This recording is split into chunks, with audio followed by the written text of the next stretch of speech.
Chemical hair டைக்கு bye சொல்லிட்டு natural hair டைக்கு ஹை சொல்லுங்க. அமோனியா சல்ஃபேட் பிபிடி இல்லாமல் தயாரிக்கப்பட்ட ஜிகே நேச்சுரல்ஸோட நேச்சுரல் பிளாக் ஹேர் டை. உங்களை பார்த்து அவதூறு மட்டுமே அரசியல் கோட்பாடாக வைத்திருக்கக்கூடிய கட்சி அப்படின்னு சொல்லிட்டாரு. ஏன் தம்பி, அவர் அரசியலுக்கு என்ன சாதிச்சிருக்காரு, என்ன புடுங்கினாரு? நீங்க என்ன சாதிச்சீங்க, என்ன பிளக் பண்ணீங்க? திராவிட முன்னேற்ற கழகம் என்பது ஆழம் விருட்சம் போன்றது, புரியுதா? அது எங்கெங்கெல்லாம் வேறு உண்டுதோ அங்கெல்லாம் அது முளைச்சு வந்துகிட்டே தான் இருக்கும். சரி, அதை அழிக்க எந்த கொம்பனாலும் இயலாது. அந்த கொம்பன்றீங்களே, யார் அந்த கொம்பன்? கும்கி படத்துல வர கொம்பனா? போற இடத்துல எல்லாம் தாவேக்கான்னு புலம்புனீங்கன்னா அப்ப மக்களுடைய பார்வை அப்ப இவன் தான் கரெக்ட் போலப்பா இவங்களுக்கு அப்படின்னு என்ன வந்துடாதா? அதெல்லாம் இங்க பாரு தம்பி, அதெல்லாம் எங்களுக்கு தெரியும் கண்ணன். இங்க அரசியல்ல நாங்க போட்ட கொட்டையில முளைச்ச செடி. கொட்டை ஓட்டிங்களா? நீட் தேர்வு என்னாச்சுன்னு கேட்டா அது ரகசியம் சொன்னீங்க. இன்னைக்கு கேட்டா இல்ல கோர்ட் இப்படி சொல்லிருச்சு, அதை நம்ம சட்டமன்றத்துல நிறைவேற்றுவோம், தீர்மானம் நிறைவேற்றுவோம், இதான் ரகசியம் அப்படின்னு சொல்றீங்க. சட்டமன்றத்துல 2 முறை தீர்மானங்கள் நிறைவேற்றி அனுப்பப்பட்டது. அதெல்லாம் இங்க கேள்வி கிடையாது. தீர்வு வந்துச்சா இல்லையா? 4.5 வருஷம் ஆகி போச்சு. இந்த முடிய போகுது, ஆட்சி முடிய போகுது. முடிஞ்சாலும் நாங்க திரும்ப முடிஞ்சாலும் ஒண்ணும் பண்ண முடியாது. முடிஞ்சுன்னா முடிஞ்சு போச்சு கதை. விவசாய கடன் தள்ளுபடி சொன்னீங்க, பண்ணல. கல்வி கடன் தள்ளுபடி சொன்னீங்க, பண்ணல. யார் சொன்னா? என்ன சொன்னீங்க? கல்வி கடன் தள்ளுபடி பண்ணது உனக்கு தெரியாதா? யாருக்கியா பண்ணீங்க? பண்ணணும் தள்ளுபடி பண்ண கிடையாது ஐயா, நடக்கலை. அப்படி ஒண்ணு நீங்களா கனவு கண்டு கட்டிருக்காரு. சரி, அது என்னன்னு நான் பரிசீலனை பண்றேன். அது பரிசீலனை பண்ணுங்க. அது நடக்கல. விவசாய கடன் தள்ளுபடி பண்ணல. விவசாய கடன் இப்படி பாக்குறீங்களே, அவர் அறிக்கையில உண்மை இருக்கு. எங்களுக்கு ஒன்றும் தேவையில்லை. அவர் கேட்கிற கேள்விக்கு நாங்க பதில் சொல்ல வேண்டிய பதில் சொல்லணும். ஒரு கட்சி அவர் உள்ள வர்ற அப்படின்னா கேள்வி கேட்டா பதில் சொல்லணும். அவர் இந்தியாவுல தமிழ்நாட்டுல தானே இருக்காரு. இருக்கட்டும், ஓட்டு போட உரிமை இருக்குல்ல. ஓட்டு போட உரிமை இருக்க ஒவ்வொருத்தரும் கேள்வி கேட்பாங்க. கேள்வி கேட்க வேண்டிய அப்படியெல்லாம் கேட்க முடியாது. சட்டமன்றம் அதெல்லாம் முடியாது, கேட்பாங்க. என்ன நீங்க விஜய் கேட்க கூடாதுன்னு சொல்லி நீங்க யாரு? நீங்க தான் 1000 போட்டு வாயடைச்சு வச்சிருக்கீங்க எல்லாத்தையும். அப்புறம் என்ன அதை கேட்கிற தம்பி? எதை கேட்கிறேன்? மக்கள் சொன்னாங்க. அதுதான் அந்த மக்களை வாய்க்கிற கூடாம 1000 ரூபாய் வச்சு அடைச்சிட்டீங்களே, மாசம் 1000 சொல்லி பண்ணிட்டோம்ல. அப்புறம் என்ன பேச? இது என்னது? இது தப்பு இல்ல தானே? தப்பு தானே அது? அதை தப்பா ரைட்டாங்கிறதெல்லாம் கிடையாது. இது அரசியல் சூதாட்டம். இது என்ன சூதாட்டம்லாம் இங்க விளையாடக்கூடாது, கிளப்ல விளையாடுங்க. இது மக்கள் வாழ்க்கையில விளையாடக்கூடாது சூதாட்டம். அதெல்லாம் எங்களுக்கு தெரியும். தடை பண்ணிடுவோம் டக்குன்னு. நீ பொத்து இருடா. கள்ள ஓட்டுன்னா நாங்க தான் கள்ள ஓட்டா? ஏன் இது அதிமுக இருக்கக்கூடாது? ஏன் இருக்கக்கூடாது? அதுக்கெல்லாம் போகாதீங்க. நீங்க கள்ள ஓட்டு சீமான் இருக்கக்கூடாது. உங்களுக்கு கள்ள ஓட்டு விழுந்திருக்கணும் ஒரு அமைச்சர் சொல்றாங்க. இதுக்கு என்ன நீங்க பதில் சொல்ல போறீங்க? உங்களுக்கு கள்ள ஓட்டு விழுந்துச்சுன்னா எந்த அமைச்சர் சொன்னா? நிர்மலா சீதாராமன் சொன்னாங்க. அவங்க சொன்னா அவங்க இங்க எடுத்தாங்களா? லிஸ்ட் எடுத்தாங்களா? விஜய் சிம்ம சொப்பனமா இருக்காரா இல்லையா திமுக? அவர் எங்களுக்கு திமுகவுக்கு சிம்ம சொப்பனம்னு அவரா நினைச்சுக்கிட்டு பேசினா அவரா நினைக்கிறது கேட்டோம். மக்களே அப்படித்தானே பேசுறாங்க. எங்களுக்கு அப்படி எல்லாம் அதனாலதான் விஜய் கேட்கிற கேள்விக்கு நீங்க ரியாக்ட் பண்றீங்க. அதெல்லாம் ஒண்ணும் கிடையாது. அவர் கேள்வி பதில் சொல்றீங்களா? அவர் கேட்கிறாரு ஏன் அப்படி கொலை கற்பழிப்பு நடக்குது அப்படின்னு. அதுக்கு பதில் சொல்லுங்க. அவர் ஆட்சியில என்ன நடந்துச்சோ அது உடனே அவர் மேல ஒரு டிராபேக் சொல்ல முடியும். இதுவே நான் பாஜக அப்படி கேட்டுச்சுன்னா பாஜக ஆட்சியில் நடக்குன்னு சொல்ல முடியும். விஜயுடைய கேள்விக்கு பதில் சொல்ல முடியாது. ஏன்னா விஜய் திருப்பி நீங்க கேள்வி கேட்க முடியாது. அவர் ஆட்சிக்கே வரல, அதனால அதுதான் பயப்படுறீங்க. அது பேர் பயம்யா. பயம்னு பேச அது பேர் இன்னொரு பேர் பயம் தான். சரி என்ன விடுவா? பயம் ஒத்துக்கிறீங்களா? எங்களுக்கு இங்க பாரு, பேயை கண்டே பயம் இல்ல, மனிதனை கண்டே எதுக்குடா பயம்? மக்கள் வாக்களிக்கிறதுக்கே வர விட மாட்டீங்களே, நீங்க அரசியலுக்கே நிக்கவே விட மாட்டீங்களே. அவர் சொன்னா அது தப்பு தம்பி. நீங்க வாங்க, உங்களுக்கு பாதுகாப்பு. யாரு நீங்க? கரூர்ல கொடுத்தீங்களே பாதுகாப்பு. நான் இருக்கேன். 85 வயசுலயா? 85 வயசானா 95 வயசா? ஏன்டா எனக்கு என்ன 85 வயசு ஆகுதா? இன்னும் 105 சொல்லுங்கடா.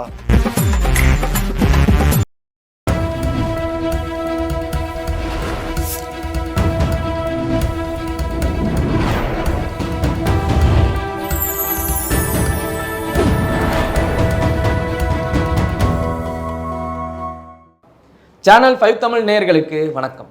இந்த நேர்காணலில் நம்மோடு இணைந்திருப்பவர் திமுகவின் முன்னோடி முனைவர் திரு காமாட்சி அவர்கள். வாருங்கள், அவரோடு பேசுவோம். ஐயா வணக்கம். வணக்கம். நேற்று விஜய் கொடுத்த அறிக்கையை பார்த்தீங்களா? பார்த்தேன். உங்களை பார்த்து அவதூறு மட்டுமே அரசியல் கோட்பாடாக வைத்திருக்கக்கூடிய கட்சி அப்படின்னு சொல்லிட்டாரு. உண்மையா? ஏன் தம்பி, அவர் அரசியலுக்கு என்ன சாதிச்சிருக்காரு, என்ன புடுங்கினாரு? நீங்க என்ன சாதிச்சீங்க, என்ன பிளக் பண்ணீங்க? நாங்க என்ன சாதிக்கலைன்னா மக்கள் எப்படி எங்களுக்கு வாக்களிப்பாங்க? இத்தனை ஆண்டு காலமா நாங்க ஆட்சி பண்ண இயலும்? சொல்லுங்க. எதிர்கட்சிகள் உடைந்திருப்பதால் நீங்கள் திரும்ப திரும்ப ஆட்சி பண்றீங்க. எதிர்கட்சிகள் கூட இருந்தாலும் சில நேரங்கள்ல நாங்க வெற்றி வாய்ப்பை இழக்கிறோம்ல, அப்ப எல்லாம் என்ன பண்ணுவீங்க? அதெல்லாம் அதாவது ஒரு விஷயம் நீங்க நல்லா புரிஞ்சுக்கோங்க. திராவிட முன்னேற்ற கழகம் என்பது ஆழம் விருட்சம் போன்றது, புரியுதா? அது எங்கெங்கெல்லாம் வேர் உண்டுதோ அங்கே எல்லாம் அது முளைச்சு வந்துக்கிட்டே தான் இருக்கும். சரி, அதை அழிக்க எந்த கொம்பனாலும் இயலாது. அந்த கொம்பன்றீங்களே, யார் அந்த கொம்பன்? கும்கி படத்துல வர கொம்பனா? அதாவது இப்போ யாரெல்லாம் எங்களை அவதூறு பேசுறாங்களோ அவங்களாம் கொம்பனா? அவங்கெல்லாம் கொம்பன்கள் தான். அவனுங்களுக்கு அதாவது நான் என்ன கேட்குறேன், இப்போ இவர் வந்து திரு சீமான் அவர்கள் பேசினார்னா அதில் ஒரு அர்த்தம் இருக்கு. அவராவது ஒரு 36 லட்சம் வாக்குகள் வாங்கியிருக்காரு, 8.2% சீமானுக்கு சாதகமா பேசுறீங்களே. இல்ல, அவர் அங்கீகரிக்கப்பட்ட அரசியல் ஆனா நீங்க மதிக்க மாட்டேங்கிறீங்களே அவரை. மதிக்கலை. அவர் இதுவரை கேட்ட கேள்விக்கு எத்தனை கேள்விக்கு உங்கள் தலைவர்கள் பதில் பேசியிருக்காங்க பாரு. நான் என்ன சொல்றேன், இதுக்கெல்லாம் அவருக்கெல்லாம் எங்க தலைவர் சொல்ல வேண்டியதில்லை. நான் இருக்கேன் இல்ல, சில்லறை நான் சொல்லுவேன், அவ்வளவுதான். ஐயா, அவர் உங்க லெவலுக்கு இல்லையா? அவர் கட்சி தலைவருக்கு ஈக்குவலா இருக்காருல்ல, ஓட்டு வாங்கியிருக்காருல்ல. ஓட்டு வாங்கிட்டாருங்கிறதுக்கு தான் நான் இதே 36 லட்சம் ஓட்டு நான் வாங்கியிருக்கேன்ல. எப்போ வாங்கினீங்க? நாங்க நாடாளுமன்ற தேர்தலில் நாங்க 3 கேண்டிடேட்டை போட்டு 99லயே வாங்கிட்டோம்ல. அதெல்லாம் ஒரு பெரிய இஷ்யூ ஐயா. ஓட்டு வாங்கதான் பெரிய சாதனை கிடையாது அதெல்லாம். ஆனா உங்களுடைய அரசியல் கோட்பாடு அவதூறுன்னு சொல்றாரு அவரு. இங்க பாரு, அரசியல் கோட்பாடு அவருக்கு யாராவது எழுதி கொடுக்கறத வச்சுட்டு நம்ம பேசக்கூடாது. எழுதி கொடுக்கறத பத்திலாம் சரி வேண்டாம். எழுதி கொடுத்ததா அவர் படிச்சுட்டு சொல்றாரு. அதுக்கு அர்த்தம் என்ன, அது அர்த்தம் புரிஞ்சு தெரிஞ்சு சொன்னார்னா, அர்த்தம் புரிஞ்சு தெரிஞ்சுதான் சொல்றாரு. ஆட்சி இடத்துல யாரை பத்தி பேசணுமோ அவங்கள பத்தி பேசாம தாவேக்கா கனவிலும் சரி நனவிலும் சரி எல்லாத்திலயும் தாவேக்கா பத்தி தான் நினைச்சுக்கிட்டு இருக்கீங்களா? நாங்க அப்படியெல்லாம் ஒண்ணு தாவேக்கா பத்தி நினைக்கிறதுன்னா 14 இல்ல அறிவு திருவிழான்னு போட்டீங்க, அது பேர் அவதூறு திருவிழான்னு சொல்றாரு. ஏன்னா அங்க போய் இருந்துட்டு அறிவு திருவிழானா அறிவு சம்பந்தமா பேசுங்கன்னா போய் டிவிகே பத்தி பேசிக்கிட்டு இருக்கீங்கன்னு கேக்குறாரு. எப்பா எங்க பேசினாலும் அரசியல் இல்லாம பேச இயலாது. அது ஏன் டிவிகே மட்டும் பேசுறீங்க? டிவிகே தானே அவர் தானே சொல்றாரு எங்களுக்கு எதிரி அதாவது கலங்காணும் முன்பாகவே நாங்கள் தான் திமுகவுக்கு நேரடி எதிரின்னு பேசுறாங்கன்னா, சரி அப்ப அவங்க பேசாம அப்ப உண்மைக்குமே நேரடி எதிரி தாவேக்கா தானா அப்படின்னு அவரு சொல்றாரு, நாங்க சொல்லல. அப்படித்தானே வெளிப்பாடு உங்களுடைய அந்த புலம்பல்கள்லாம் அப்படித்தானே தெரிய வருது. நாங்க போற இடத்துல எல்லாம் தாவேக்கான்னு புலம்புனீங்கன்னா அப்ப மக்களுடைய பார்வை அப்ப இவன் தான் கரெக்ட் போலப்பா இவங்களுக்கு அப்படின்னு என்ன வந்துடாதா? அதெல்லாம் இங்க பாரு தம்பி, அதெல்லாம் எங்களுக்கு தெரியும் கண்ணன். நீங்க அரசியல்ல நாங்க போட்ட கொட்டையில முளைச்ச செடி. கொட்டை ஓட்டிங்களா? ஆமா. நீங்க மட்டும் தான் கொட்டை போடுவீங்களா? பாக்கியான் கொட்டை போட தெரியாதா? வேற எல்லாமே வளர்ந்துன்னா எல்லாரும் கொட்டையை கீழே தான் போடுவாங்க. அதுல முளைச்சு வந்த செடி நீ எங்களை நீங்க இப்ப வளர்ந்து வந்திருக்கேன்னா உங்களை யாராவது தின்னுட்டு கொட்டை போட்டிருப்பாங்கல்ல, அப்பதான் நீங்க வளர்ந்து நாங்க சுயம்பு தாச்சு. அது எப்படி நீங்க மட்டும் சுயம்பு? நாங்க வர்றதுக்கு முன்னாடி இங்க என்ன அரசியல் கட்சி இருந்துச்சு? எத்தனையோ அரசியல் கட்சிகள் இருந்தது. அதெல்லாம் இருந்தது கம்யூனிஸ்டுகள் தான் இருந்தாங்க. அதுக்கு 2 சீட்டு கொடுத்து பெட்டியை கொடுத்து ஒதுக்கி வச்சுட்டீங்க. நான் சொல்லல, அந்த கட்சி தலைவர்களே சொல்லியிருக்காங்க. நாங்க தான் கணக்கிலே கொடுத்துட்டோமே. அதான் சொல்றேன், வேற நான் தப்பா ஒன்றும் சொல்லலையே. கணக்கில் கொடுத்து சீட்டையும் கொடுத்து நோட்டையும் கொடுத்து வச்சுட்டீங்க. ஒரு காலத்துல மிகப்பெரிய கட்சியா இருந்தவங்கள இப்படித்தான் உங்களுடைய அரசியல் ஆளுமைகள் அவதூறு பரப்பி எல்லா கட்சியும் முடக்கிட்டீங்க அப்படின்னு விஜய் சொல்றாரு. கண்ணு, நான் தான் ஒரு வார்த்தை சொல்லிட்டேன். அவரு அவதூறு பரப்புனீங்களா பரப்பலையா? அதான் என்னுடைய கேள்வி. நாங்க அவதூறு பரப்புறது எங்க வேலை இல்ல. நாங்க ஆளுங்கட்சியா இருந்துகிட்டு அவதூறு எப்படி கண்ணு பரப்பு? நீங்க மட்டும்தான் அவதூறு பரப்புறீங்க தம்பி. நீங்க எடப்பாடியை பத்தியோ அண்ணாமலையை பத்தியோ சீமானை பத்தியோ பேச கிடையாது. இப்ப full and full Vijay Vijay Vijay அந்த கரூர் சம்பவத்தை மட்டுமே தான் வச்சு பேசுறீங்க. இங்க பாரு, எந்த காலகட்டங்கள்ல எது ஹெட்லைன்ல இருக்கோ அதான் பேச இயலும். சரி, இப்ப அதுக்கு இதே வாயை வைத்து தான் உங்களுடைய தலைவர் சொன்னார், நாங்க இதுலலாம் அரசியல் பண்ண மாட்டோம் இந்த இறப்பில அப்படின்னு சொன்னாரு. இதுல இறப்புல நாங்க அரசியல் பண்ண அதை வச்சு தானே திரும்ப சரி விஜய்க்கு வேற என்ன நெகட்டிவ் இருக்கு சொல்லுங்க? கரூர் சம்பவத்தை தாண்டி பாக்கி என்ன இருக்கு? என்ன இருக்கா? என்ன கரூர் சம்பவத்தை தாண்டி என்ன இருக்கணும்? அதான் சொல்றேன், நீங்க அரசியல் பண்ண அதுல நீங்க அரசியல் பண்ண மாட்டேன்னு சொல்லிட்டு அரசியல் பண்றீங்கன்னு நான் கேட்கிறேன். நாங்க அரசியல் பண்ணலைன்னா அவன் நடந்த நிகழ்ச்சியை நாங்க பண்ணல. அது யாரால் ஏற்பட்டதுங்கிறது தெரியணும் இல்ல மக்களுக்கு. அது 2 பேரால ஏற்பட்டுச்சு. 2 பேரால எல்லாம் இல்ல, ஒரே ஒரு நபர். அது என்ன விஜயை மட்டும் சொல்வது தவறு இல்லையா? அதெல்லாம் தவறு அல்ல. அவர்கிட்ட பாதுகாப்பு கேட்டு வர்றாரு, நீங்க பாதுகாப்பு கொடுக்க தவறிட்டீங்க பாருங்க. அந்த தவறெல்லாம் நீங்க திரும்ப அது திரும்ப நம்ம பேச வேண்டாம். நேத்து கொடுத்த அறிக்கையில அவர் கேட்டது என்ன? ஒண்ணு அவதூறு பரப்புறீங்கன்னு, ஒண்ணு பரப்புறீங்களா இல்லையா? அதான் எனக்கு கேள்விக்கான பதில் வேணும். நாங்க அவதூறு பரப்பல. சரி, 2வது கேள்வி, நீங்க ஆட்சிக்கு வர்றதுக்கு முன்னாடி எதிர்க்கட்சியா இருக்கும்போது தமிழர்லாம் வாய்க்கிலேயே பேசுவீங்க. ஆனா ஆட்சிக்கு வந்த உடனே அழகா பதவியில உட்கார்ந்துக்கிட்டு இந்த அரசியல் சட்டங்கள் மேல பழிய போட்டு உட்கார்ந்துடுவீங்க அப்படின்றாரு. அப்படித்தான் பண்றீங்களா? அப்படின்னு அவர் சொன்னா அதுக்கெல்லாம் நாங்க பதில் அப்படித்தானே சொல்லணுமா? பண்றீங்க. எதை என்ன கேட்டாலும் பண்றோம்? நீட் தேர்வு என்னாச்சுன்னு கேட்டா அது வந்து ரகசியம் சொன்னீங்க அன்னைக்கு. இன்னைக்கு கேட்டா இல்ல கோர்ட் இப்படி சொல்லிருச்சு, அதை நம்ம இப்ப சட்டமன்றத்துல நிறைவேற்றுவோம், தீர்மானம் நிறைவேற்றுவோம், இதான் ரகசியம் அப்படின்னு சொல்றீங்க. சட்டமன்றத்துல 2 முறை தீர்மானங்கள் நிறைவேற்றி அனுப்பப்பட்டது. அதெல்லாம் இங்க கேள்வி கிடையாது. தீர்வு வந்துச்சா இல்லையா? 4.5 வருஷம் ஆகி போச்சு. இந்த முடிய போகுது, ஆட்சி முடிய போகுது. முடிஞ்சாலும் நாங்க திரும்ப மீண்டும் முடிஞ்சாலும் ஒண்ணும் பண்ண முடியாது. முடிஞ்சுன்னா முடிஞ்சு போச்சு கதை. பாப்போம். அப்ப அது வந்து பொய் தானே? பொய்ன்னு சொல்ல இயலாது. முயற்சிப்போம். உண்மைக்கு புறம்பான தகவல் அப்படி முயற்சி சொல்லுவோமா? முயற்சிப்போம்டா செல்லம். நீங்க ஒரு எத்தனை விஷயம் வருஷமா முயற்சிக்கிறீங்க? இங்க பாரு, நான் என்ன சொல்றேன், ஒன்றிய அரசு வந்து எங்கள் மீது பேர்ல மட்டும் ஒன்றிய அரசு சொல்லிக்கிறது. இத்தனை நாளுக்கு முன்னாடி மத்திய அரசு கலைஞர் கருணாநிதி சொன்னாரு, அப்ப அவர் தெரியாம சொல்லிட்டாரோ? அது என்ன சொன்னாரோ எனக்கு தெரியாது. நான் எப்பயும் ஒன்றிய அரசு தான் எப்ப உள்ள policy. சொல்லல. நீங்க அந்த ஸ்டாலின் சொல்றதுக்கு முன்னாடி மத்திய அரசு தான் இல்ல சொன்னீங்க. இல்ல, நீ எல்லாத்தையும் எடுத்து பாரு. நான் ஒன்றிய அரசு தான் அப்பவுமே பேசுவேன், எங்க கட்சி இருக்க காலத்திலேயே. ஏன்னா ஒன்றியங்களை எல்லாம் இணைச்சு நடக்கக்கூடிய அரசு தான் வந்து ஒன்றிய அரசு. சரி சரியா? ம் அதை இன்னொன்னு வேணா சொல்லலாம், நடுவண் அரசுன்னு கூட சொல்லலாம். சரி, நீங்க எப்படினாலும் சொல்லிட்டு போங்க. அவ்வளவுதான். இதுக்கு பதில் சொல்லுங்க. எதை சொல்ல? சட்டங்கள் மீது பழிய போட்டு அமைதியா உட்கார்ந்துக்குவீங்கன்னு சொல்றாரு. சட்டங்கள் எங்கள் கையை பூட்டி விலங்குகள் தெரியுதுல்ல? பூட்டப்பட்டு இருக்கு. விலங்கு போட்டு பூட்டி இருக்குன்னு தெரியல, அப்புறம் ஏன் போய் சொல்றீங்க? நாங்க பொய் சொல்லல, நாங்க வந்த பின்னாடி தான் அது தெரியும். மதுக்கடைகளை மொத்தமா மூடிடுவோம். நீங்க என்ன வாய்ப்பு கிடையாது. நூத்துக்கு விவசாய நூறு- கடன் தள்ளுபடி நான் வரிசையை அடுக்கிக்கிட்டே போயிருவேன். அப்புறம் 100க்கு 100 நாங்க மதுக்கடையை மூடுவோம்னு சொல்லல, படிப்படியா சரி, மூடுவோம். நீங்க படிப்படியா குறைங்க. அவ்வளவுதான். விவசாய கடன் தள்ளுபடி சொன்னீங்க, பண்ணல. ஏன் கல்வி கடன் தள்ளுபடி சொன்னீங்க, யார் பண்ணல. சொன்னா? யார் சொன்னா? என்ன சொன்னீங்க?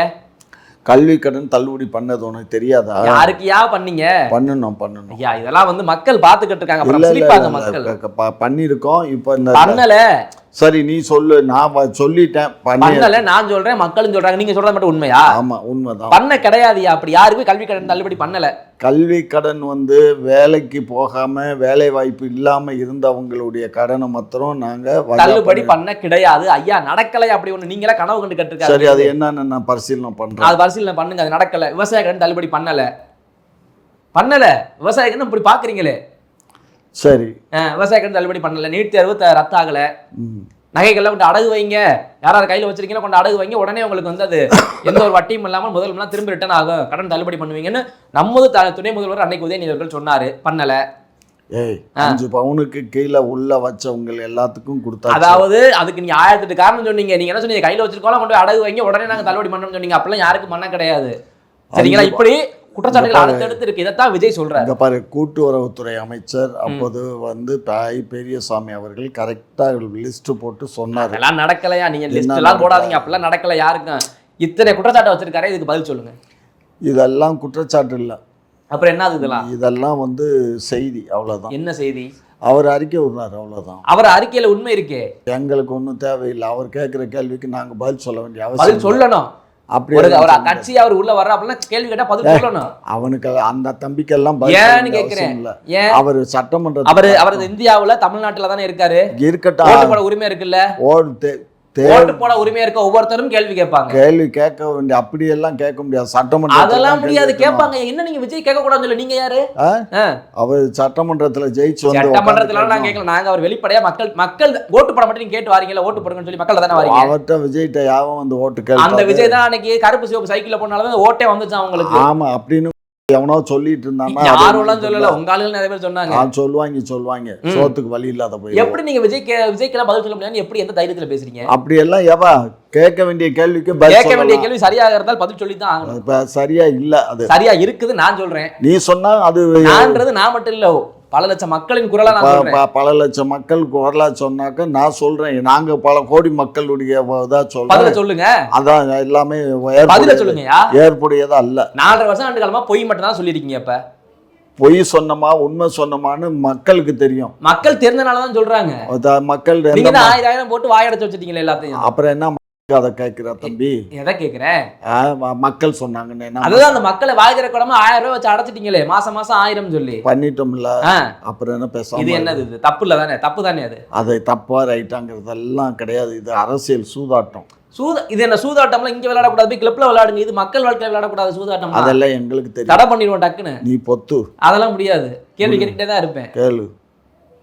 கேளுப்பா. அதான் கேட்டுக்கிட்டு தான் இருக்கேன். பதில் பேச மாட்டீங்களா? என்ன பதில் வேணும்? ஒரு கேள்விக்காச்சும் பதில் எனக்காக பதில் சொல்லுங்க. என்ன இந்த 3வது கேள்வி கேட்டாரு. என்ன சாதிவாரி கணக்கெடுப்பு எடுங்க அப்படின்னா உடனே ஒன்றிய அரசு மேல பழிய தூக்கி போட்டுறாரு அப்படின்னு சொல்றாரு. ஜாதிவாரி கணக்கெடுப்பு எடுத்த முட்டாளுகளுக்கு கூட தெரியும் அது தமிழ்நாடு அரசு ஒரு மயிரும் பிடுங்க முடியாதுன்னு. ஏன் திராணி இல்லையா? கையாலாகாத தரமா? லூசு, நான் சொல்றதை கேளுடா. தமிழ்நாடு அரசு ஜாதிவாரி கணக்கெடுப்பு எடுத்து அது என்ன உபயோகம்? அதனால என்ன உபயோகமா? இன்னைக்கு எப்படி இடஒதுக்கீடு எல்லாம் பண்ணிக்கிட்டு இருக்கீங்க? அதை வச்சு தானே, பழச வச்சு தானே பண்றீங்க. அது இல்லடா, நம்ம இப்போ ஒதுக்கீடு பண்ண முடியாதுடா கண்ணா. ஐயா, இந்த பண்ண முடியாது. ஏன் மத்த ஸ்டேட்ல பண்ணிருக்காங்க, உச்சநீதிமன்றம் பண்ணுங்கன்னு சொல்லிருக்காங்க, ஏன் அவங்களால பண்ண முடியாது? மற்ற ஸ்டேட்ல பண்ணி என்ன பிரயோஜனம்? என்ன பிரயோஜனமா? எல்லாத்தையும் தெரிஞ்சு வச்சுக்கிட்டாங்க, எத்தனை கேஸ்ட் எவ்வளவு பேர் இருக்காங்க அப்படின்றத, யார் யாருக்கு என்னென்ன கொடுக்கணும்னு. அப்படியெல்லாம் இவங்க சொல்லி எல்லாம் அப்படி ஏற்கனவே பீகார்ல எடுத்து இந்த 69 விழுக்காடு ஒதுக்கீடு பண்ணதை கோர்ட்ல ஸ்டே பண்ணி இந்த மாதிரி எல்லாம் உங்களுக்கு கிடையாது, அது ஒன்றிய அரசுல பார்லிமெண்ட்ல சட்டங்கள் நிறைவேற்றப்பட்டாதான் செய்ய இயலும் அப்படின்னு சொல்லி தூக்கி ரிஜெக்ட் பண்ணி விட்டான். யார் ரிஜெக்ட் பண்ணா? அவங்க. அதெல்லாம் கேட்கல. நீங்க உங்களால சாதிவாரி கணக்கு நாங்க எடுக்க இயலாதுப்பா. அவன் தூக்கி போறான், தூக்கி போடல, உங்களால எடுக்க முடியுமா? முடியாது. நாங்க எதுக்கு எடுக்கணும்? தேவையில்லாத ஒண்ணுக்கு எதுக்குடா காசு 40,000 கோடி செலவு பண்ணணும்? எடுத்தாதானே தெரியும் இடஒதுக்கீடு எப்படி பண்ணல முடியும். ஏதோ ஒரு இடத்துல பண்ணத வச்சு கொடுத்துக்கிட்டு இருப்பீங்களா? அது ஒன்றிய அரசு மட்டுமே சோகத்தை கண்டுகிட்டே இருப்பான். தம்பி இங்க பாரு, வீம்புக்கு பேசக்கூடாது. வீம்புக்கு பேசல. ஜாதிய கணக்கெடுத்து ஜாதிக்கு ஒதுக்கீடு பண்றது ஒன்றிய அரசுடைய வேலை. உங்க வேலை என்ன வேலை? எங்களுக்கு வேலை என்ன? ஒண்ணும் இல்ல, நாங்க ஆட்சி பண்றோம். சாதிவாரி கணக்கெடுப்புல எல்லாம் கொடுக்கிறது ஒன்றிய அரசு மட்டும் தான் கொடுத்துக்கிட்டு இருக்கா? ஒன்றிய அரசு தான் கொடுக்கும். மாநில அரசு எதுவுமே கொடுக்கலையா? மாநில அரசு உள் ஒதுக்கீடு 1-2 பேருக்கு பண்றோம். கொடுக்கலையா? கேள்வி. உள் ஒதுக்கீடுடா, அறிவு கட்டவனே. அதாயா சொல்றேன், உள் ஒதுக்கீடு கொடுக்குறீங்களா இல்லையா? ஓ, அதுக்கு எல்லா ஜாதிக்கும் பண்ண முடியுமா? எல்லா ஜாதியும் கணக்கு எடுத்தா தானே தெரியும் யாருக்கு எவ்வளவு உள் ஒதுக்கீடு. அதுவும் பண்ண இயலாது. இருங்க, இன்றைக்கும் பட்டியலின மக்கள்ல எப்படி தேர்ந்தெடுக்கல வேளாளர் பறையர் சமுதாயம் இப்படிலாம் இருக்குதோ, அதுல 3% இருக்கக்கூடிய அருந்ததிற்கு இவ்வளவு போகுது, அதிக பர்மனன்ட் இருக்கக்கூடிய பறையருக்கு இவ்வளவு போகுதுன்னு சீமான் பிரிச்சு சொல்றாரு. அதையெல்லாம் நீங்க கணக்கெடுத்தா தானே தெரியும் சீமான் சொல்றது உண்மையா, நீங்க சொல்றது உண்மையானு. அதெல்லாம் ஒன்றிய அரசு கணக்கெடுத்து உடனே ஒன்றிய அரசு மேல பழிய போடாதீங்க. எதுக்கு? அதாவது உங்களுக்கு தேவையானா நீங்க எடுத்துக்கிறீங்க, தேவையில்லைன்னா ஒன்றிய அரசு பக்கம் தள்ளி விட்டுறீங்களா? ஏன் தம்பி, நாங்க இன்னைக்கு இல்லப்பா, 5 ஆண்டு காலமா நான் சொல்றதுதான், ஜாதி வாரி கணக்கெடுப்பு தமிழ்நாடு அரசுக்கும் அதுக்கும் சம்பந்தம் இல்ல, அது ஒன்றிய அரசு. மற்ற மாநிலத்தால் எடுக்க முடிஞ்சது, மற்ற மாநிலத்துல எடுத்து என்ன பிரயோஜனம்? இல்லாம எடுத்தாங்க. ஆமா, பிரயோஜனம் இல்லாம. எப்படி நீங்க ஒரு ரூம்ல உட்கார்ந்து சொல்றீங்க பிரயோஜனம் இல்லன்னு? ஆமா, அந்த ஸ்டேட்டோட செக்ரட்டரிக்கு தெரியாது, சிஎம்க்கு தெரியாது, அமைச்சர்களுக்கு தெரியாது. ஏற்கனவே பீகார் அரசு எடுத்ததுதான் கோர்ட்ல போய் தடை வாங்கி வந்து. இப்ப நீங்க இப்படி பேசிக்கிட்டே இருங்க, இந்த ஆந்திராவில எடுத்துக்கிட்டு இருக்காங்க. எடுக்கட்டும், என்ன செய்வோம்? அதனால அவங்களுக்கு உபயோகப்படுது, எடுத்தா தானே தெரியும் எதுக்கு. அது எங்களுக்கு தெரியும்டா, எங்களுக்கு எடுக்கணுமா எடுக்க வேணாங்கிறது எங்களுக்கு இஷ்டம். தெரிய மாட்டேங்குதே, அதான் விஜய் கேக்குறாரு. இப்படி அவர் கேட்டாருன்னா போய் நீ சொல்லு அவர்கிட்ட என்னன்னு. இந்த மாதிரி நாயுடு எடுக்க மாட்டாங்க, திமிரா அப்படிதான் பண்ணுவாங்க. திமிரா இல்ல, நாயுடு வந்து எடுக்கிறதுனால உபயோகம் இல்ல, உபயோகம் இருக்குன்னு அவர் சொன்னாருன்னா நிரூபிக்க சொல்லு. இல்ல என்கிட்ட வந்து அதான் நான் சொல்றேனே, வேலை வாய்ப்பு, கல்வி எல்லாத்துக்கும் சரியான சாதி இட ஒதுக்கீடு வேணும் எல்லாருக்கும். திரும்ப திரும்ப முட்டாள்தனமா நீ பேசுற. முட்டாள்தனமா இல்ல, ஜாதி சரியான கேள்வி. இங்க பாரு, ஜாதி வாரி கணக்கெடுப்பு எடுத்து இடஒதுக்கீடு பண்ற வேலை தமிழ்நாடு அரசு வேலை இல்லை. சரி, அது வந்து ஜாதிவாரி கணக்கெடுப்பு எடுத்து அந்தந்த ஜாதிக்கு வந்து எத்தனை சதவீதம் இடஒதுக்கீடுங்கிறத ஒன்றிய அரசு பார்லிமெண்ட்ல தீர்மானங்கள் நிறைவேற்றி ஒட்டுமொத்த இந்தியாவுக்கு தான் பண்ணாததை மற்ற மாநிலங்களை பண்ணிருக்க. அவங்க என்ன லூசா? அதை வச்சு அவங்க ஒன்றும் பண்ண முடியாது. தம்பி என்ன இதுக்கு மேல புடுங்காத, எனக்கு வாய் வலிக்குது. தேவையில்லாத சப்ஜெக்ட். சட்டப்படி நான் சொல்றேன், அப்புறம் நீ சட்டத்தை மீறி நீ பேசணும். ஒரு கேள்விக்கு சொல்லுங்க, நீங்க அப்படி சொன்னது அந்த மாநிலத்துல ஏன் எடுத்தாங்கன்னு அது அவங்கள போய் கேளுப்பா, அவங்க ஏன் எடுத்தாங்க, அதனால உனக்கு என்ன உபயோகம்னு சொல்லு. நீங்க எடுக்கல, இந்த பயணம் கிடையாதுன்னு சொல்றீங்க. 100% கிடையாது, அதனால மட்டும் தான் நீங்க எடுக்கல. அதனால தான் எடுக்கல. அப்படிதானே? ஆமா. அப்ப இப்ப நீங்க சீட்டுக்கு ஒதுக்குறீங்கல்ல, 214 சீட்டு ஒதுக்குறதா இருக்கட்டும், கல்வியா இருக்கட்டும், வேலை வாய்ப்பு எல்லாமே சரியா போகுதுன்னு நினைக்கிறீங்களா? எங்க எல்லாமே சரியா போகுதா? அது ஏற்கனவே ஒன்றிய அரசு கொடுத்த லிஸ்ட் இருக்கு, அந்த லிஸ்ட் படி நாங்க ஒதுக்கீடு பண்ணி. நானும் கேக்குறேன், எல்லாம் சரியா உங்க சமூகத்தை எடுத்துக்கங்க. உங்களுடைய இந்த நாயுடு சமூகத்தில் சரியா போகுதா? பாரு, ஒன்றிய அரசு பண்ணதை ஒன்றிய அரசை தான் கேட்க முடியுமே தவிர மாநில அரசுக்கும் இதுக்கு ஜாதிவாரி கணக்கெடுப்பு மாநில அரசு சம்பந்தம் இல்ல. சரி, இடஒதுக்கீடு பண்ணதும் ஒன்றிய அரசு தான். சரி, இப்போ ஓபிசில இருந்து SC ST எல்லாமே வந்து ஒன்றிய அரசு தான் ஒதுக்கீடு. இப்போ 18% இருக்கு அப்படின்னா அந்த 18% ஒதுக்குனது யாரு? ஒன்றிய அரசு. இந்த MPC கோட்டால வந்து அவங்களுக்கு 29% ஒதுக்குனது யாருன்னு கேட்டா ஒன்றிய அரசு. மற்றவங்களுக்கு வந்து 69% ஒதுக்குனது யாருன்னு கேட்டீங்கன்னா ஒன்றிய அரசு. பார்லிமெண்ட்ல தீர்மானங்கள் நிறைவேற்று ஒவ்வொரு இருக்கும்போது நம்ம சிங் என்ன அவர் ஆட்சி காலத்துல பண்ணாங்க, ஜெயலலிதா அம்மா தான் அதை இது பண்ணுச்சு. ஆகையினால அது அதுக்கு ஒன்றிய அரசு தான் இது வந்து மத்திய அரசு மட்டும் தான் எடுக்க முடியும். மத்திய அரசு தான் எடுக்க முடியாது. எடுக்க முடியாது. அதான் முடிவான பதில். விஜயின் கேள்விக்கு இதுதான் பதில். 100க்கு விஜய் கேள்வி என்னடா, இது 1000 பேர் கேட்டாச்சு, அதுல விஜய் ஒரு ஆளு. மக்களுடைய கேள்வி ஒண்ணுதான், உங்களால எடுக்க முடியுமா? முடியாது. அவ்வளவுதான் பதில். Right, okay. இன்னொரு கேள்வியும் கேட்கிறாரு, இதை கரெக்டா பதில் சொல்லணும். இப்ப எப்படி ஒன்றிய அரசு வந்து இதை பண்ணட்டும் நாங்க பண்ண மாட்டோம்னு எப்படி சொன்னீங்களோ அதே மாதிரி இப்ப சொல்லுங்க. இந்த எஸ்ஐஆர் இருக்கு பாத்தீங்களா சார், இது எடுக்கிறாங்க பண்றாங்க, இதை ஏன் பண்ண விடாம ஆர்ப்பாட்டம் பண்ணிட்டு இருக்கீங்க நீங்க கூட்டணி கட்சி எல்லாம் சேர்ந்துக்கிட்டு? இது மத்திய அரசோட வேலை தானே? மத்திய அரசு வேலை தானே? மத்திய அரசு வேலை தான்.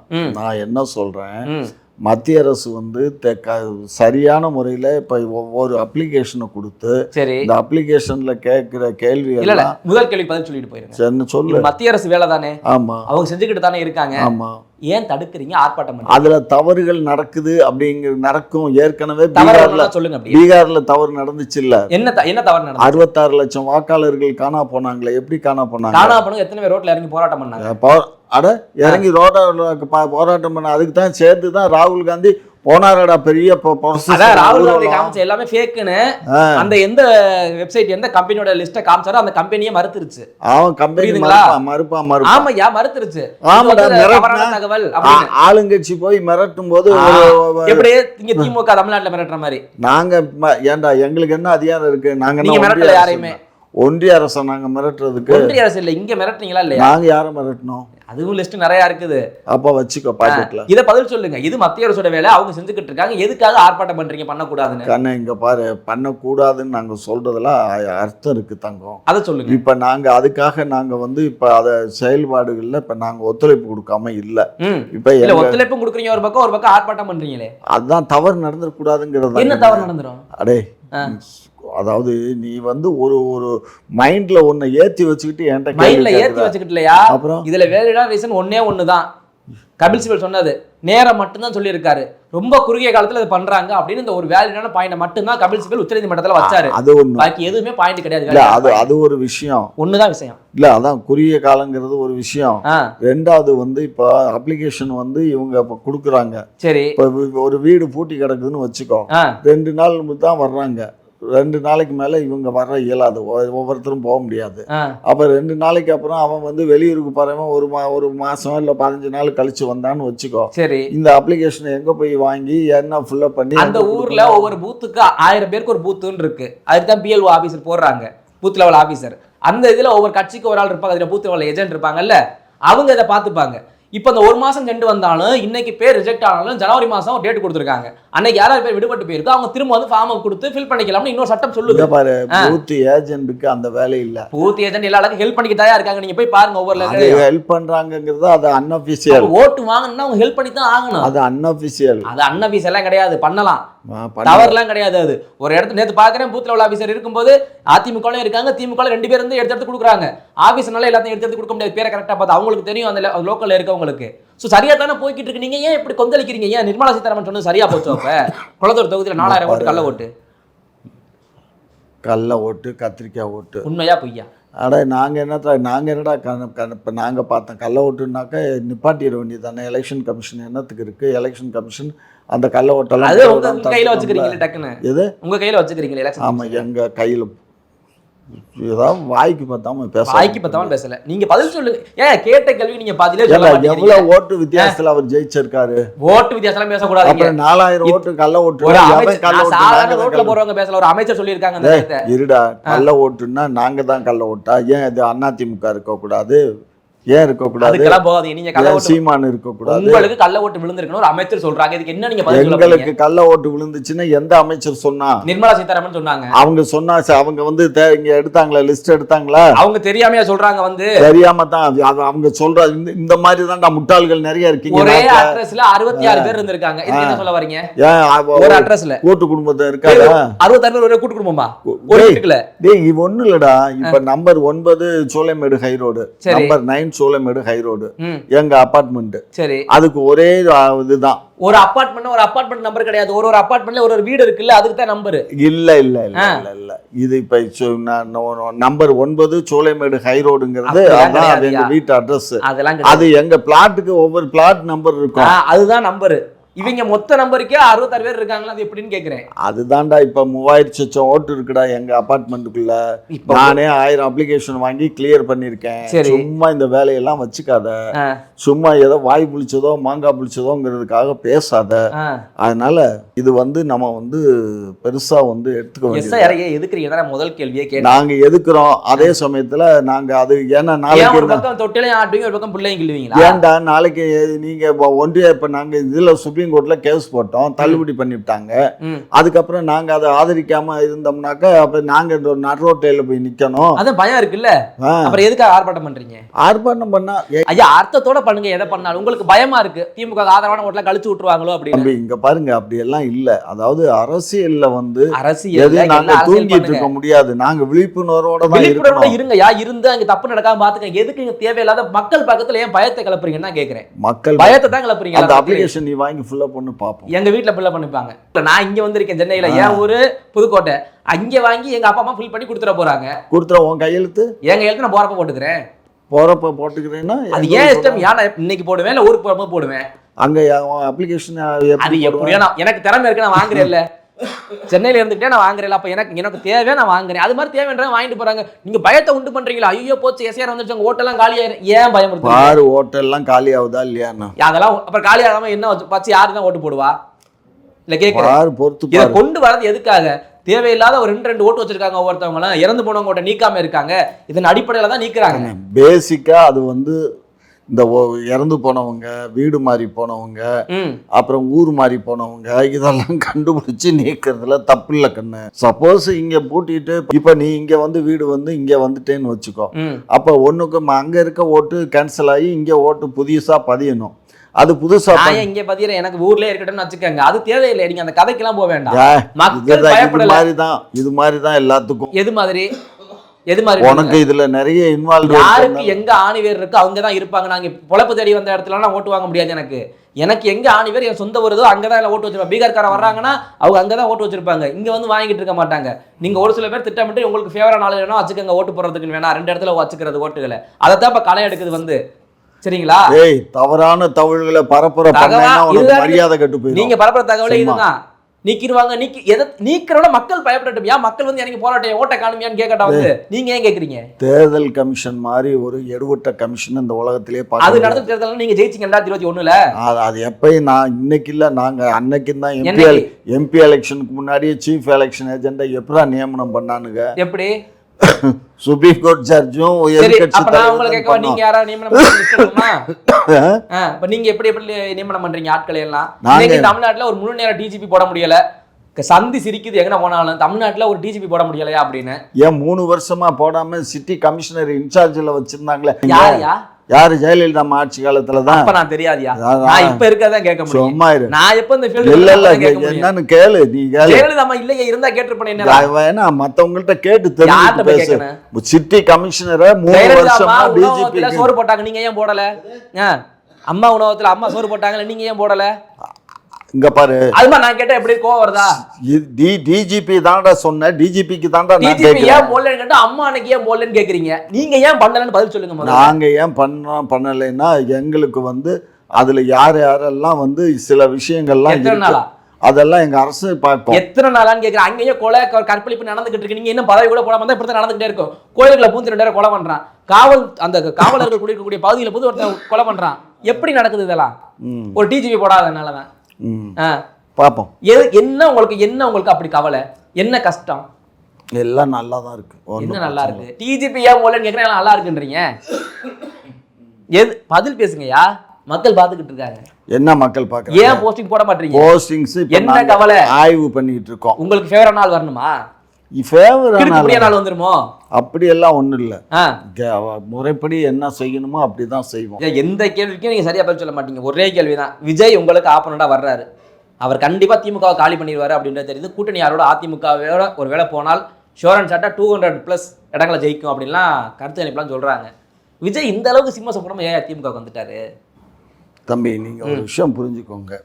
யார் வேணாலும் அரசியல்ல ஒரு பழமொழி சொல்லுவான், ஒரு குச்சி கூட கடல்ல போகும், அது அலையடிச்சா கரையில ஒதுங்கும். அது எல்லாருக்கும் தெரியும். தெரியும். அது மாதிரி இவன் ஒரு அரசியல் கட்சி ஆரம்பிச்சிருக்காரு. அவர் கட்சி வெற்றி அடையும் செய்யலாம், வெற்றி அடையாமலும் போகலாம். அது மக்கள் கையில. நீங்க உள்ள பூந்து கள்ள ஓட்டு பணம் கொடுக்கற மாதிரி பாரு, மக்கள் கையில தான் இருக்கு. சரி, மக்கள். நீங்க ஏன் அதுக்கெல்லாம் பயப்படுறீங்க? நாங்க யாருக்கும் எப்பவும். நீங்களும் கதறீங்க, உங்க கூட்டணி கட்சியும் கதறது. வைகோலனத்துக்கு கதறாரு, ஏன் அப்படி இறந்துட்டாங்க நேரா போய் பார்க்க மாட்டாரா, ஏன் இங்க கூட்டு வந்து பார்த்தாரெல்லாம் கதறாருங்க. இங்க பாரு, நான் அந்த விஷயத்துக்குள்ள நான் போறது. சரி, போக வேண்டாம். விஜய் சிம்ம சொப்பனமா இருக்காரா இல்லையா திமுகவுக்கு? அவர் எங்களுக்கு திமுகவுக்கு சிம்ம சொப்பனம்னு அவரா நினைச்சுக்கிட்டு பேசினா அவரா நினைக்கிறது கேட்டோம். ஏன் மக்களே அப்படித்தானே பேசுறாங்க? எங்களுக்கு அப்படி எல்லாம் அவர். அதனாலதான் விஜய் கேட்கிற கேள்விக்கு நீங்க உடனே ரியாக்ட் பண்றீங்க. அதெல்லாம் ஒண்ணும் கிடையாது. விஜய்க்கு நாங்க பதில் சொல்ல வேண்டிய அவசியம் ஏன்னு கேக்குறேன். அவரு அவர் சட்டமன்றத்துல ஐயா சட்டமன்றத்துல வந்தாதான் பதில் சொல்லுவீங்களா? ஆமா ஆமா, அங்கீகரிக்கப்பட்ட ஒரு அரசியல் கட்சி. அங்கீகரிக்கப்படுதோ? இப்ப நான் எதுவும் அங்கீகரிக்கப்பட்டிருக்கேன், நான் கேள்வி கேட்கிறேன் உங்களை.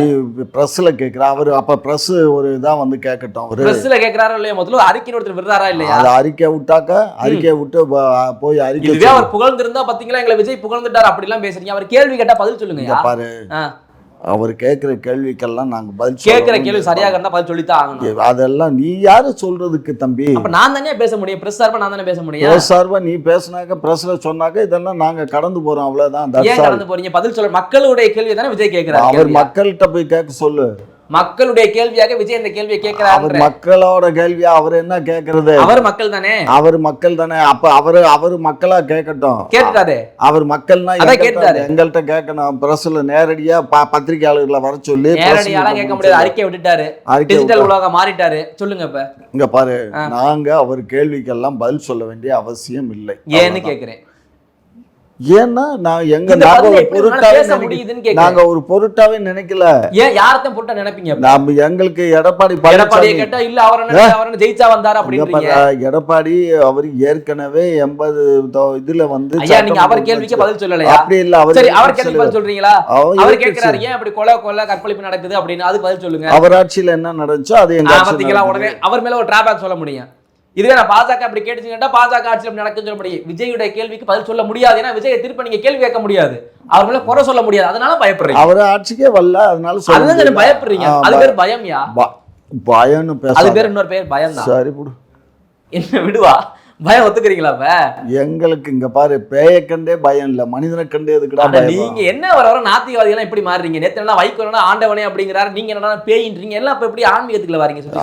ஆன்மீகமாவது கத்திரிக்கையாவது அதுக்குள்ள தானே வாரீங்க எல்லாரும். தம்பி, விஜய் உங்களுக்கு எதிரான சரியான ஒரு ஆப்பனண்டா இல்லையா? அது மட்டும் தான் கேள்வி. ஆப்பனண்ட்னு விஜய் எப்படி தம்பி சொல்ற? அவரு அந்த கட்சியோட கூட்டணி போனாருன்னு வச்சுக்கோ. எந்த கட்சியோட?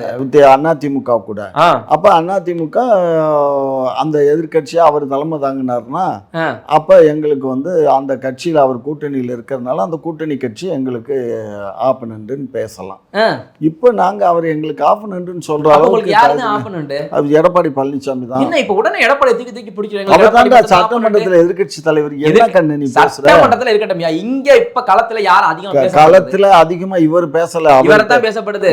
டெய்லி மூச்சுக்கு 300 பேச்சு பேசுறவரு பிரஸ் சந்திக்கிறாரு, சீமான் சந்திக்கிறாரு, இவரு சந்திக்கிறாரு. விஜய் கேக்குற கேள்வி சரியா? அதை பத்தி பேசுவீங்களா? இல்ல அவர் பிரஸ் சந்திக்கல அதான் உங்களுக்கு பிரச்சனையா? இங்க பாரு, இல்ல எல்லாருமே இதே சொல்றீங்களா? பிரஸ் சந்திக்க சொல்லு, ஏன் ஆள் விட்டு அங்க போயிட்டு எடக்கு முடக்க கேள்வி கேக்குறதுக்கு? இங்க பாரு, அது புரியுதா? இப்ப நீ என்ன கேக்குறீல்ல, அது மாதிரிதான் உங்களை நான் கேட்கறேன். நீங்க இத்தனை நாள் அனுபவம் வச்சிருக்கீங்க, நான் கேட்கலாம், எப்படினாலும் நீங்க பதில் சொல்லுவீங்க. அவர் புதிதா வர்ற அரசியலுக்கு புதுசா வரவங்களை விளையாட விடுங்க. ஃபர்ஸ்ட் கிரவுண்ட்ல வந்தாங்க ஒருத்தன் விளையாட விடணும். விளையாட வரதுக்கு முன்னாடி விரட்டி விடக்கூடாது. நீங்க அதான் பண்றீங்க திமுக. சரி, ஓகே ஓகே. என்ன ஓகே? சரி, இது உண்மைதானா நான் சொன்னது?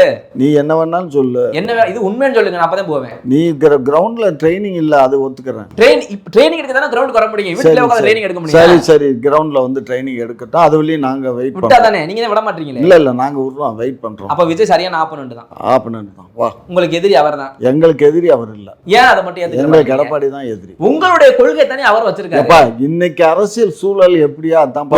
ஒரே ஒரு கேள்வி மட்டும். உங்களுடைய கொள்கை தலைவரே கொள்கையா வச்சிருக்காரு, திராவிடம் எல்லாமே பேசுறாரு. ஏன் அவர் எதிர்க்கிறீங்க? நல்லது பண்ணா வரட்டுமே, விடுங்களேன். யார் வேண்டாம்னா? நீங்க தான் வரவிட மாட்டீங்களே.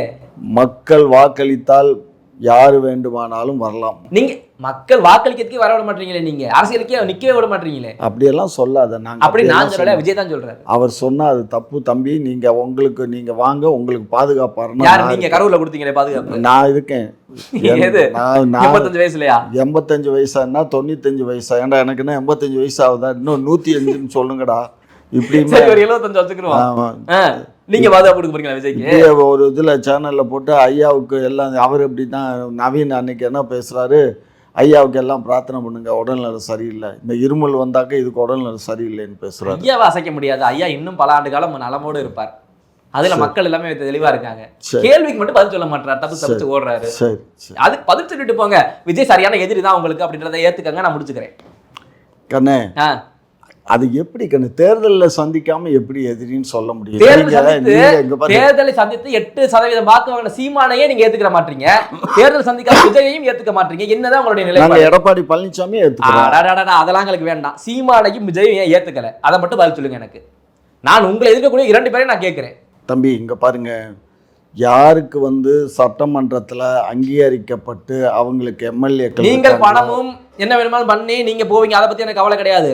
இங்க மக்களுடைய உணர்வின் அடிப்படையில் 8% ஒருத்தர் ஓட்டு வாங்கியிருக்காரு, மக்களுடைய ஆதரவோடு விஜய் ஒருத்தர் வர்றாரு. இவங்க கேள்விக்கு பதில் சொல்லுங்கன்னா திரும்ப எடப்பாடி கேள்விக்கு மட்டும்தான் ரெண்டும் திராவிடம், ரெண்டும் ஒரே குட்டையில் வர மாட்டேன்னு சொல்றான். இதுக்கு புதுசா வந்து கேட்கறதுக்கு பதில் சொல்லுங்க. முதல்ல புதுசா வந்த இயக்கத்துக்கு நாங்க போய் பயப்படுறோம் அப்படின்னு சொன்னா, நீ இது கட்டாயப்படுத்துறது என்னை கட்டாயப்படுத்தி என்கிட்ட நீ பதில் வாங்கணும்னு நினைக்கிறது ஒரு கட்டாயம் கிடையாது இதுல. அப்புறம் நான் தான் சொல்றேனே, அவர் எங்களுக்கு எதிரி இல்ல, அவர் நண்பரும் இல்ல, எதிரியும் இல்ல, அவ்வளவுதான். நண்பரும் இல்ல, எதிரியும் இல்ல, அதோட முடிச்சுக்கோ. அரசியல் எதிரி தானே அவர் சொல்றாரு. அரசியல் எதிரின்னு அவர் சொன்னா அவர் நினைக்கட்டும், நாங்க அவரை எதிரியா நினைக்கல, அவ்வளவுதான். அப்படியா? ஆமா. அடுத்தடுத்து நீங்க பேசக்கூடிய கருத்துக்கள்லாம் பார்ப்போம். 100க்கு 100 நான் பேசுறது கரெக்டா இருக்கும். நீங்க இல்லையா உங்க கட்சி தலைவர்கள் பேசுவாங்க, கட்சி தலைவர்கள் பேசுவாங்க. ஒவ்வொரு நான் பேசுற மாதிரியே எல்லாரும் பேசுவாங்கன்னு எதிர்பார்க்க முடியுமா? இல்ல விஜய் நீங்க கொஞ்சம் போய் பேசுவீங்க, அவங்க நிறைய போய் பேசுவாங்க. சரிப்பா, சரி, அப்படி எடுத்துக்கலாமா? எப்படி வேணாலும் எடுத்துக்கோ. ஓகே, ஓகே, நன்றி. நன்றி.